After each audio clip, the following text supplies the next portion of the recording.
I remember talking to her oncologist at that time, and I asked him, what should she be doing, for her nutrition, and, what are things that we can do? And his answer was, there isn't anything to do.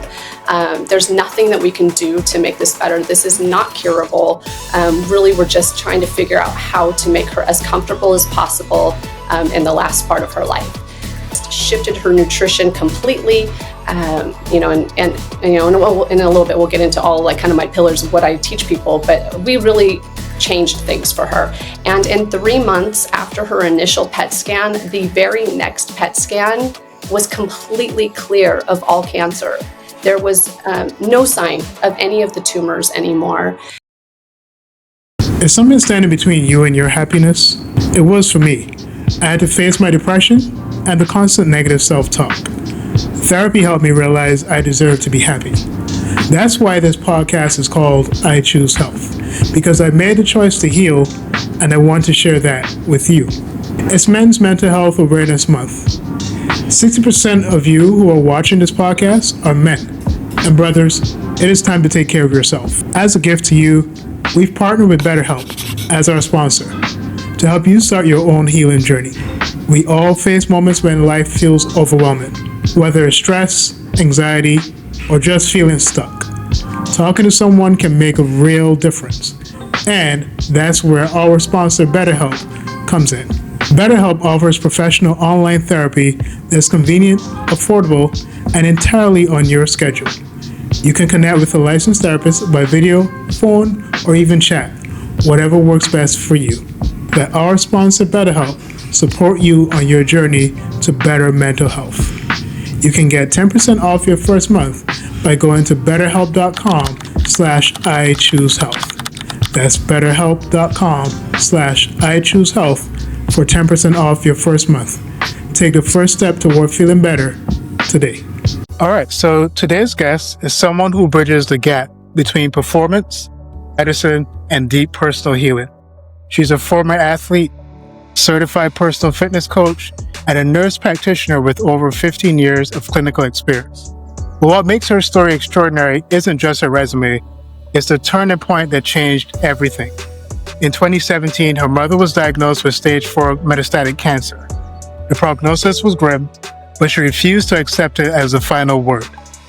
Through radical lifestyle changes, mindset work, and metabolic healing, they defied the odds. Today, her mom is over 80, hikes mountains, and hits the gym at 5 a.m. And now she's on a mission to help other women do the same. She's a functional medicine health coach specializing in blood sugar regulation, hormone balance, and nervous system support. And she's here to share her story, her blueprint, and her message of transformation.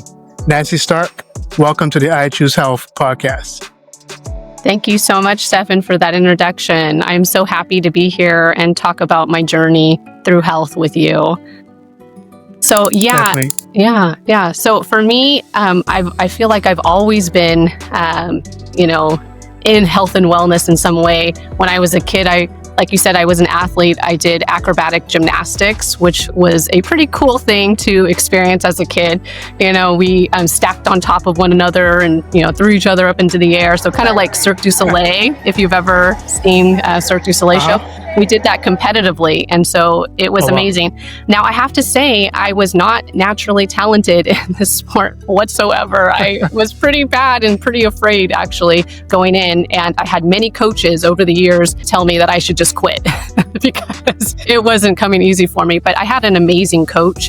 Eventually I had an amazing coach, and I know you coach people, and it's so important to have somebody believe in you and really set you up for success. And that's what happened. I had an amazing coach who really believed in me, and I worked my way all the way up to being able to represent the United States. And so I was able to travel internationally for years competing. And so that was kind of my start into athletics and fitness. And she was the first person that really started to teach me about nutrition and how that helps to keep us well as well. So anyhow, so that was kind of over the years, I was focusing on my nutrition and exercising a lot, and that sort of led into me becoming a personal trainer. And so I was coaching and training people in fitness in the Southern California area. I did that for a number of years, and I was really passionate about helping people be well. And so that led into how can I even in a deeper way impact someone's life. And so that's what led me into nursing. So I went back to college and I got a degree in nursing.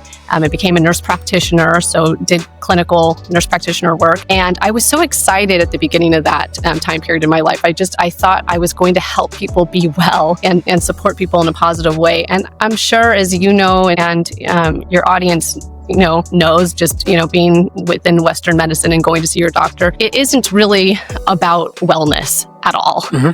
You may hear people even call it sometimes sick care. And that's really, I learned very quickly that in Western medicine, we're very reactive. We don't really do much until somebody has very, observable symptoms and disease has set in. We run labs and we tell you, oh, yep, this is the diagnosis that you have and here's our treatment plan. And it's very, the practitioner gives you that protocol or that medication and really doesn't provide any education for the individual on how they can support their own health. And so again, very reactive, wait for the person to get sick and then give you a treatment. And sometimes, and the other thing that was frustrating during this period of time for me when I first got into work as a nurse practitioner is that a lot of people would come to me with symptoms and we couldn't figure out how to, diagnose them. There wasn't, the labs were normal. So we tell them they're fine. And yet they didn't feel fine. They didn't feel well. And I knew from all of my years prior, as a trainer and somebody who was into nutrition, lifestyle modifications and what I could educate people on. But unfortunately, in this,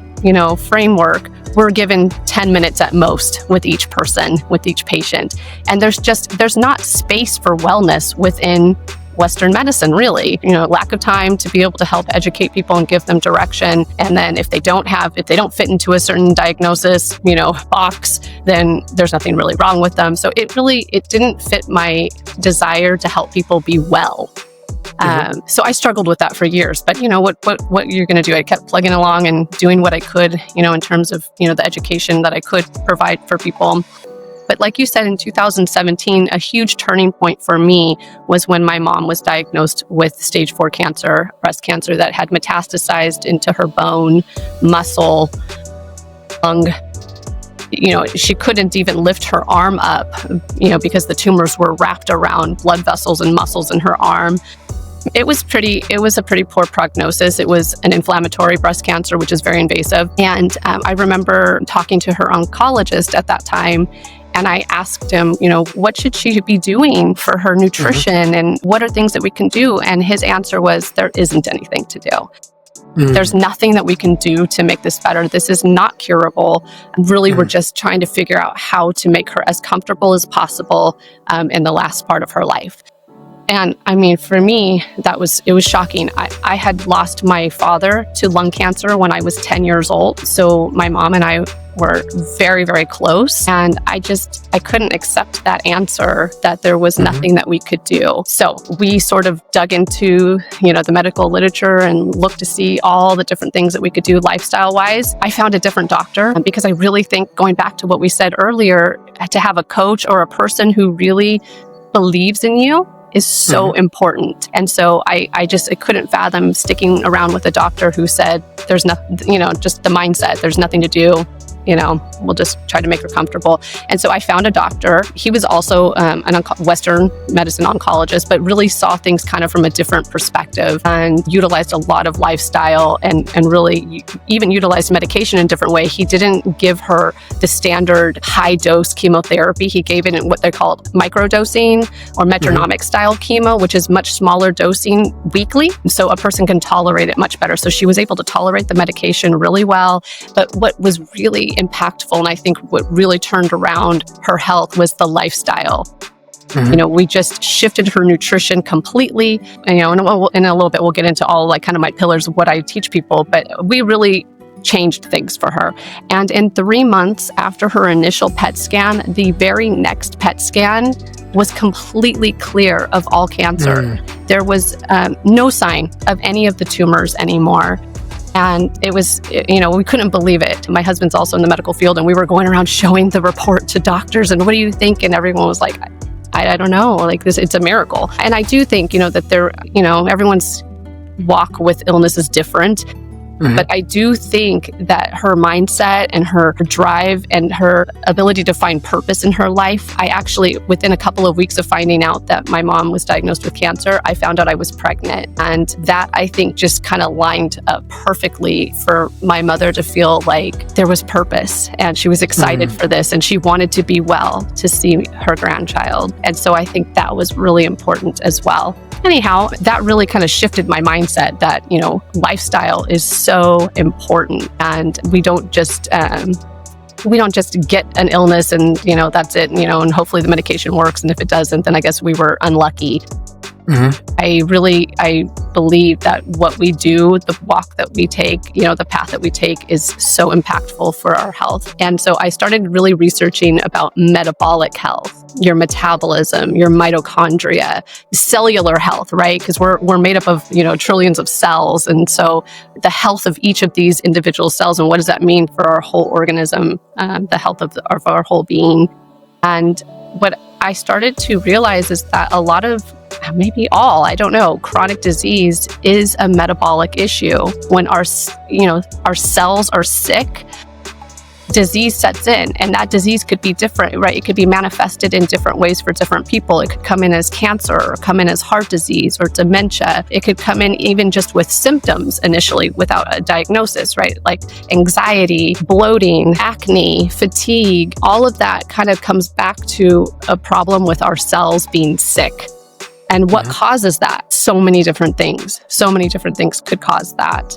The fact that we are indoors all day long with no natural sunlight to help regulate our circadian rhythms. So that affects our hormone levels. And people don't prioritize sleep, right? Because we're so busy. We have so many things on our plate that we have to finish, and we have light at night. So we could stay up late and be working and stressing. And then the food, I could just go on about our food and the types of foods that we are presented as food, but I call them food-like products. It's not food. It's not real. They're made in a lab, food chemists that are trying to figure out how to make us want to desire these more and more. And so anyhow, there's lots of reasons why I think our metabolic system suffers. But that was a big wake-up call, was my mom's diagnosis. Yeah. And what you said in regards to your mom, it's interesting. I think that there's so much spent on palliative care versus preventative care and also care that is therapeutic. This is really interesting that, they pretty much left you there. So there's nothing we can do, just accept what it is. So I'm really glad that you shared this story, that you didn't just take the their call on to just leave mom and just let her be. You took it upon yourself to look to another avenue, another way to go about healing her, helping her recover. Right. Yes. I'm so glad that we did that as well. And, it doesn't matter at what age you are, right? We still want to have quality of life, even if it meant that she only had a few years left. She wants to enjoy that best she can. She doesn't want to be suffering. And so there's always, no matter what stage of life we're in or what stage, an illness is in, there are things that we can be doing so that we can feel as well as possible that day. And hopefully that leads to more and more days. And I know for you, even as a fit nurse practitioner, you said that you were ignoring signs of metabolic dysfunction. What were those signs, and how did you finally recognize them for what they were? And what surprised you most in your own healing journey? Was there a myth that you had to unlearn? Yes. This is huge because, I assumed that as somebody who exercised a lot, somebody who ate what I thought was healthy foods, that I was doing all the right things. But when I really got real about it and kind of thought about labs, I was really dancing around a pre-diabetic lab for over 20 years, sitting right at pre-diabetes, sometimes into the pre-diabetic range. And nobody ever said anything about it. I didn't have a doctor that ever, raised a red flag, like, hey, this means, something's going on, or we should take a look at this. Nobody said anything. And for me, I assumed, because I felt like I was doing a lot of the right things, that I just ignored it. I think that was the thing, is that I just put it out of my mind, because what else could I do? I was doing everything I thought was right. But that, when I learned that, a metabolic issue could lead to cancer and all these, really, dire diagnoses, then that was a red flag to me. Like, okay, I'm pre-diabetic, so that means I have a metabolic issue. That means I have a metabolic issue. And so that was kind of my first wake-up call, like, whoa, I need to do something about this. What is going on? And then I started looking at different areas of my life. Because like I said earlier, nutrition is huge, but it's only one piece of the puzzle. So I got a glucometer, one of those continuous glucometers that most doctors will tell you you shouldn't have unless you're diabetic. But again, to me, that goes back to we're not looking at preventative care, right? I want to help people not get diabetes or other illnesses. So let's figure out how to help them do that, not wait till they're diabetic and then put a glucometer on them and help them. At that point, it's a little late. I mean, sure, we can do a lot, but let's help people not get there to begin with. So anyhow, now continuous glucometers are over the counter, thankfully. So I was able to purchase one on my own and wear that. I was shocked. I was spiking my blood sugar into the 200 range on a daily basis. I mean, we're talking 220, 250. This is considered levels that a person with diabetes has. And I didn't have type 2 diabetes. At that point, I didn't even have pre-diabetes. I was a little under that. And so that was shocking to me. And I since have learned that over 90% of Americans have metabolic issues. We're spiking our blood sugars regularly without type 2 diabetes. And so this is a huge problem. And what I realized when I was wearing that glucometer is that, it wasn't only food, it was a night of really poor sleep led to really poor blood glucose management the following day, or a stressful event. So maybe I haven't eaten in 3 or 4 hours, but I have a stressful event and my blood sugar would go extremely high from cortisol release and from stress, from the stress. So I started learning that there was a lot of parts of my life that were leading to blood sugar dysregulation. People who walk under 5,000 steps a day are considered sedentary. I mean, the majority of us are not walking 5,000 a day. So I realized that I was leading a very sedentary life. Even though I was working out at the gym, the rest of the day I was seated, I was indoors, I wasn't getting good sunlight exposure. I started wearing tracking devices like a Fitbit so I could monitor my sleep. I realized that my sleep was very poor, waking up a huge amount of times at night. So I realized there was a lot of things going on. And then you asked what symptoms. I didn't have anything huge going on, but I did have symptoms that now looking back, I realized that those were not normal. But, as we get older, I'm in my 40s, and I think you just start to, and I hear a lot of people say this, well, it's just my age. You kind of just expect these things to come. I had adult acne. I had joint pain, but I was a gymnast, so I figured I was just wear and tear over the years. I had a lot of bloating, discomfort after meals, a lot of fatigue. I would feel, not refreshed when I woke up. And then, after some caffeine, I would have crashes later in the afternoon and feel very, very sleepy. I had very poor energy, adult acne, bloating, joint pain, a lot of irritability, that I just, chalked up to like my, stressful life. But what I realized once I could see my blood sugars and what was going on, and I started making these little tweaks and adjustments and I started balancing my blood sugar, everything shifted. I felt more resilient. I felt, more capable of handling stressors throughout the day. Just so many things improved in my life. And I realized that, wow, like I was headed in the wrong direction. Even though I thought I was doing so much right, that my biomarkers were showing me that I was not on the right track. Interesting. And let's talk about blood sugar. So many women think it only matters if you're diabetic. What do you wish more people understood about it? Welcome to week 11 of 52 Choices, where small steps lead to a radically healthier life. This week's choice is to go plant-based just one day a week. You don't have to go full vegan overnight. Just one day without meat, dairy, or eggs. Your body and the planet will thank you. A 2021 study published in Nature Food found that if everyone in the US swapped animal products for plant-based foods just one day a week, we'd reduce greenhouse gas emissions by 8.4%, the equivalent of taking 13 million cars off the road. On the health side, plant-based diets have been shown to reduce the risk of heart disease, type 2 diabetes, and even certain cancers. Just one meatless day gives your body a break from saturated fats and ups your fiber intake, great for your gut and blood sugar. So this week, try a meatless Monday, a plant power Friday, whatever fits your rhythm. One day, big impact. Make health personal. Make a choice to be you. Yeah, I think that's huge. We think of blood sugars as somebody with diabetes. That's who has to worry about it. But like I said, over 90% of people are spiking their blood sugar. So we know that this is really a huge problem across the board. When your blood sugars are dysregulated, when you have a big spike in your blood sugar, it will come down very quickly. And so when that happens, your body responds to that. It responds to the drop, and it makes people, if you've ever heard the term hangry, when people feel like they're like so irritable and they have to eat, and it's really only been 2 or 3 hours since they ate, their body has enough fuel, hopefully, if they're eating the right foods, right? I mean, a lot of us are eating a lot of calories, but we're not fueling the body with the right nutrients.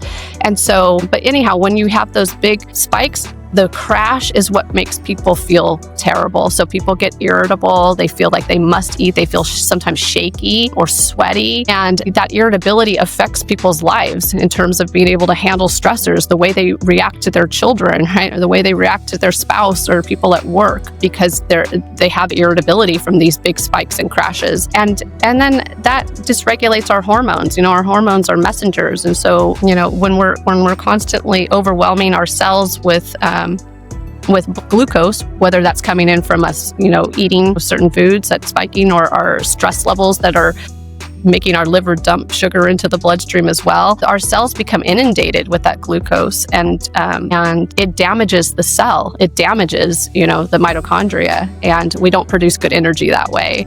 Yeah, it affects people. So I would say, if a person is having, they wake up at 2 or 3 a.m. every day and they feel wired at night, like they can't go to sleep, anxious, and yet during the day they feel so fatigued and tired throughout the day, that's a sign of blood sugar dysregulation. That wake up at 2, 3 a.m. in the morning, which you hear a lot of women, especially as going into menopause, perimenopause, menopause, you'll hear people start reporting that frequent wake up, and that often is a blood sugar dysregulation, hormonal imbalance that's part of the blood sugar. The adult acne, joint pain often is a sign of inflammation from blood sugar dysregulation. So those are some of the things that I hear people complain about, that maybe they don't connect it to the blood sugar, but certainly very strong possibility it could be. So I know that these are symptoms of blood sugar dysregulation. Can we also say that these are subtle signs or maybe overt signs of metabolic dysfunction? And typically are these signs that women tend to overlook? I think so. I think, because it's so common, we just assume that it's part of aging. I think that's the big thing that most women, myself included, reflect it back to aging. It's normal. You hear people say, yeah, my memory is not as good. I have a lot more brain fog. That's another big one, is when people report brain fog, like they just can't concentrate well on things anymore. That's often a blood sugar issue.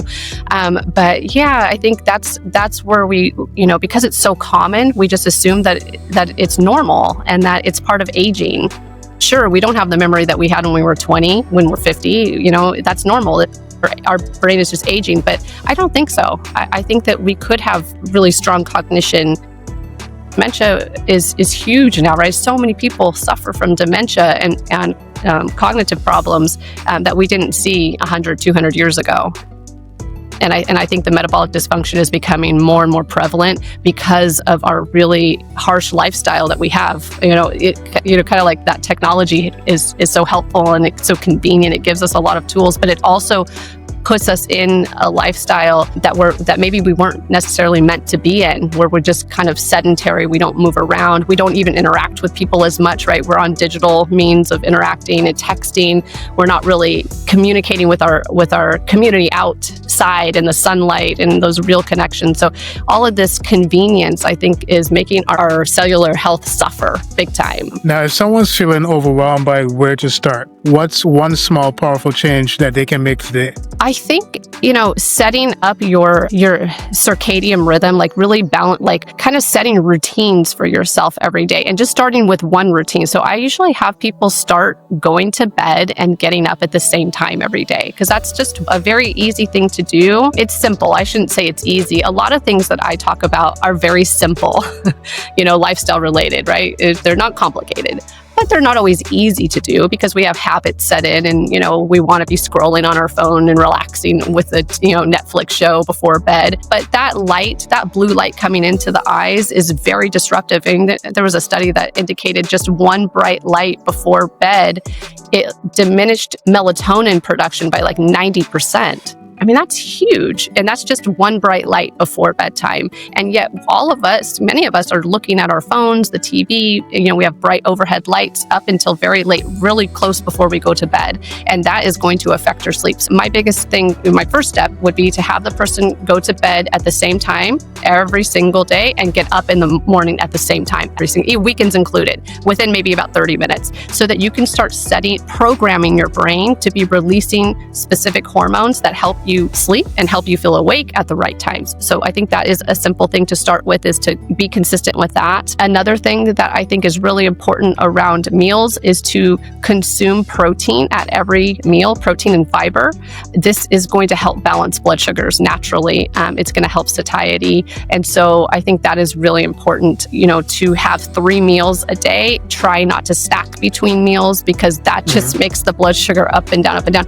But if we're not eating proper macros and micronutrients and fiber, feeding them gut microbiome, then we are going to feel hungry between meals, and then we're going to be snacking, and that's really disruptive to the blood sugar management. So having 3 solid meals with really good amount of protein, fiber, healthy fats, and complex carbohydrates to keep you satiated, and that really helps balance the blood sugars. So, and then meal hygiene is really important. How many of us are eating in the car or standing up while we're eating, or watching something, trying to multitask while we eat? That really diminishes our ability to absorb nutrients when we eat.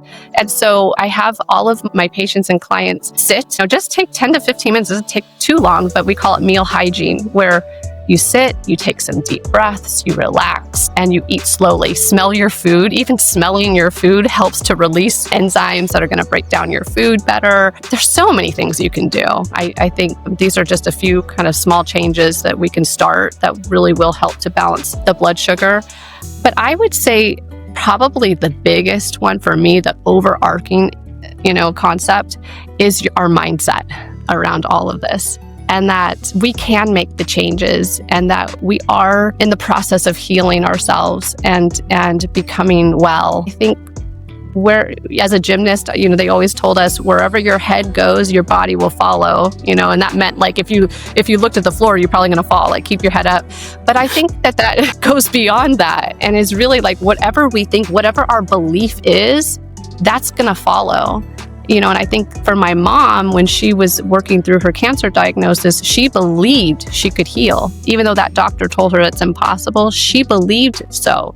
And then her actions followed that. And so I think that's really important when we're healing our bodies from metabolic disorder, blood sugar problems, is to believe that we can and that we are on the path of healing, and the body will follow that. Right? Because then we're going to make good steps, actionable steps, when we have that belief system. Yeah. And, we're going to shift gears and go into talk about your mom shortly. And I also want you to delve into what gave your mom that strong belief that she could make that change. But we're going to, start with a question first and then come to that. So your mom went from stage 4 cancer to hiking mountains at 80. You helped her through this process, but she still had to tap into her inner resilience to overcome her diagnosis. What about your mom and her mindset told you that her transformation was possible, and how has that journey reshaped the way you define health now, not just as a clinician, but as a daughter, a woman, and a human being? Yeah, again, I think it's, the mindset is number one. It's the overarching, important factor before anything. And so for me, initially when my mom was first diagnosed, she told me, because she's a very strong lady. I mean, right, she's been through a lot of different things over her life, and the loss of my own father, and she was a single mom after that and raised me by herself. And she said to me, it's okay. I've lived a really good life and I'm okay. I never saw my mom cry about her diagnosis or she was very accepting of it. And I think that is really key, is to accept where we're at. and I work on this for myself daily, because I feel like myself and maybe a lot of people out there could be a little resistant about things like, oh, that worked for them, but maybe not for me, and kind of resistant. And I think, so I really try to practice this in my own life of being very accepting. And my mom has taught me that you accept where you're at, you acknowledge what's gotten you here, and then look around and see what changes can I make? Who's out there that's doing this already? Who's making successful changes that has something similar to what's going on with me? And then I'm going to mimic that. I'm going to follow it. I'm going to let that be my mentor. And that's what my mom did. Read all sorts of books on people who had been through a similar diagnosis or other, cancer. And then she started looking at her life, and she was consuming alcohol on a regular basis. That got taken out completely. She was eating the standard American diet. So she was eating out at restaurants all the time. She was eating a lot of processed foods. And so at the time, she went completely plant-based, which I think was a really important aspect of her nutrition because it wiped out all the processed foods. So she was feeding herself very nutrient-dense foods. And then, really, being grateful for where she was at. So kind of accepting where you're at and being grateful for where you're at, which is very difficult to do for someone who has such a diagnosis as stage 4 cancer. It's hard to say, what am I grateful for today? But she did that. She said, in fact, I'm grateful that this diagnosis led me here to let me know that I needed to change my life. And, it's not like a sudden heart attack that just,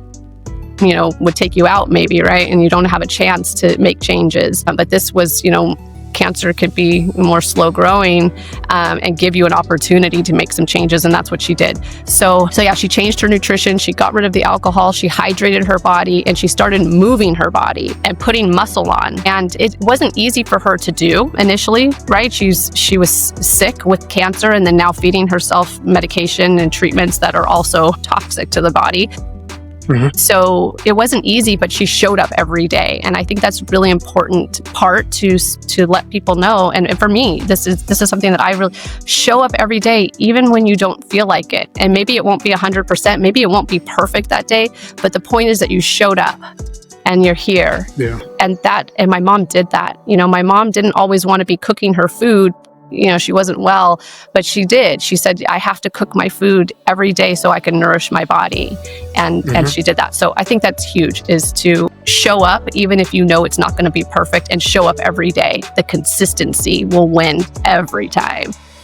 Yeah. So that was huge. Yeah. And then for movement, she started walking. Just start walking and moving your body, getting outside, getting the sunlight. And then each of these changes led to another, right? You don't do all of these at one time. And I want people to know that it doesn't have to be overwhelming. I share all these things, and there's lots of things we can do. And one person's path is maybe different from another person's path, but they both get better because there's so many things we can do. But we start with one thing at a time. So yeah, my mom started walking, and as she got stronger, then she was able to add some more physical, like weight training and starting to build the muscle.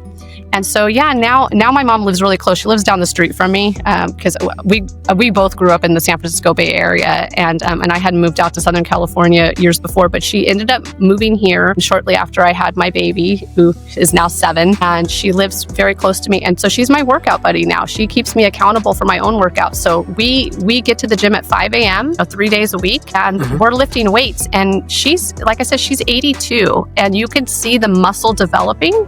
And so it's possible at any age. I mean, it's just amazing. It's just what you believe up here is possible for you, and what you decide to do. It's all a decision, right? A choice. Yeah. So I choose health, right? That's the name of the podcast. You have to choose it, and then you show up. And then, after a while, the transformation, you start to see it. Yeah. Definitely. And we only have about 2 minutes. I was going to wrap it up quickly. But for the woman listening who's tired, frustrated, and doesn't feel sick, but knows that there's something off, what would you say to her? And then lastly, where can people connect with you on the web or social media? Yeah, I just want to say that health and wellness is possible for you. If you are stuck and you feel like you're in a chronic disease pattern, or you don't even have a chronic disease, but you go to your doctor and you've been complaining about different symptoms and you don't feel well and you don't have an answer, just know that there is a path for you. There's so many things that we can be doing out there, and there's so many resources now. And, we just have to start with one thing, make that a habit, whatever it is. I'm going to walk, 6,000 steps every day. I'm going to get a pedometer. It's cheap. I'm going to get a pedometer. I'm going to walk 6,000 steps a day, every day. And that's all I'm going to do for now. And that means I'm not sedentary anymore, right? So I'm healing. I'm on the right path because I'm not sedentary anymore like the people that are at 4,000, whatever it is, right? Just to be consistent. And then after you nail that habit, we're going to move to the next one.